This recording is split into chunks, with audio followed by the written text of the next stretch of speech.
I remember saying in my head, I will be Catholic till the day I die.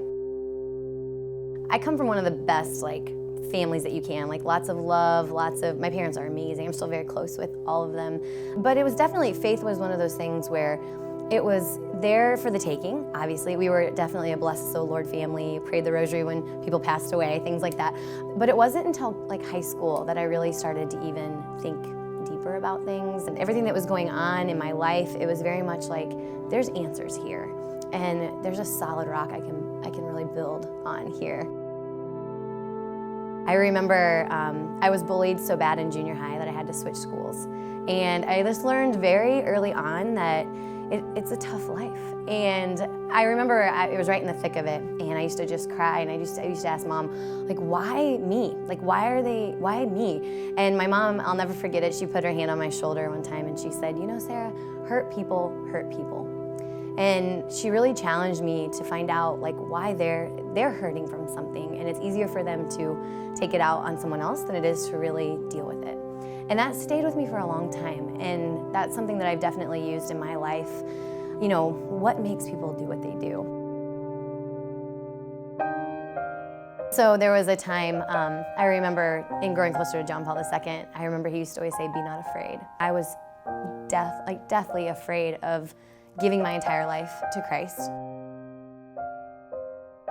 I think I was mostly afraid because I thought that I would lose my identity, lose who I am, lose the striving for popularity, or I was always a kind of a perfectionist, and I put all this pressure upon myself to, be perfect, to be perfect for people, to have the perfect boyfriend, the perfect relationship, to be, straight A student, all these, good at sports. And I felt I think the world's idea of perfect really came down on me a lot. And that whole be not afraid, I had so many insecurities and so many anxieties that I think that I came face to face with them in those 3 words.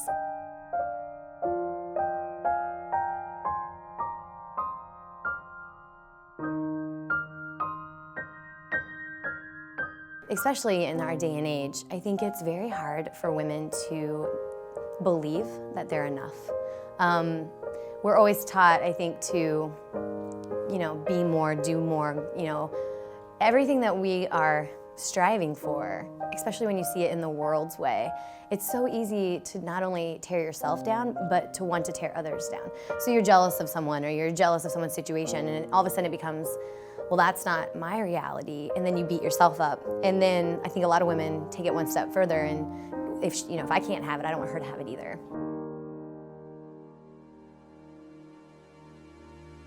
My little piece of the puzzle, I think, is paving the way for chastity. I call it emotional virtue. That's my ministry. And really, it's a play on words. I mean, really what I feel what I was missing in college was my heart on fire for Christ, coupled with virtue.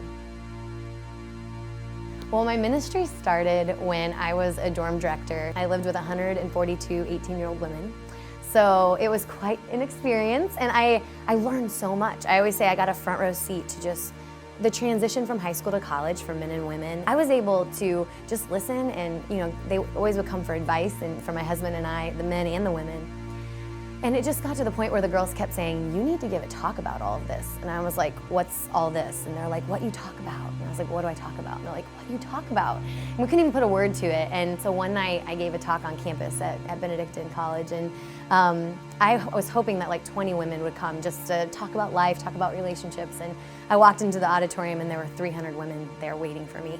And I thought, oh my gosh, and I was so nervous anyway, but I gave this talk, and it was pretty much just everything I wish I would have known before going into high school or college. And that, I'm the firstborn, and so I always needed an older sister to just shoot straight with me, and this, just be really very real with me. And it was an honor to be that for a lot of those girls. And I've just been so blessed to really see this work, and over the years in ministry, to have people come back to me and say, oh my gosh, after your talk, it just changed the way I see men. It changed the way I see women. It changed the way I see myself and the way I see my relationship with Christ and the effort I want to put into it. I see them say, I want to strive for that.